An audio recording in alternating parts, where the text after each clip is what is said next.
açmasa, gelersen yaz gelir. Çiçekler açmasa, gelersen yaz gelir. Üfüqlər tutulsa,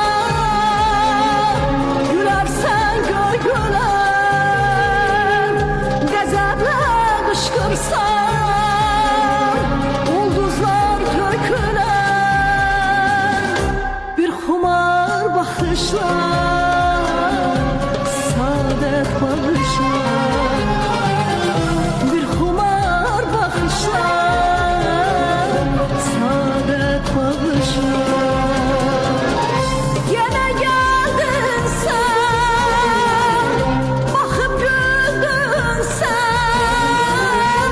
Bahar gəldi, güllər açdı, çaylar açdı, nəğmə qoşdu. Çaylar açdı, nəğmə qoşdu sənə. Yenə gəldin sən, baxıb güldün sən. Bahar gəldi, güllər açdı, çaylar açdı, nəğmə qoşdu. Çaylar açdı, nəğmə qoşdu sənə.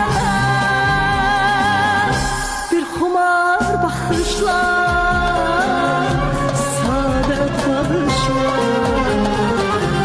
Bir xumar baxışlar, saadət bağışlar.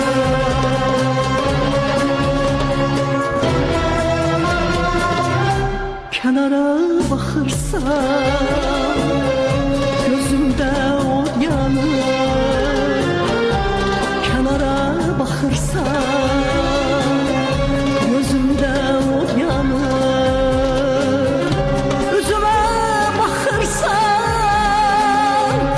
ürəyim talanır.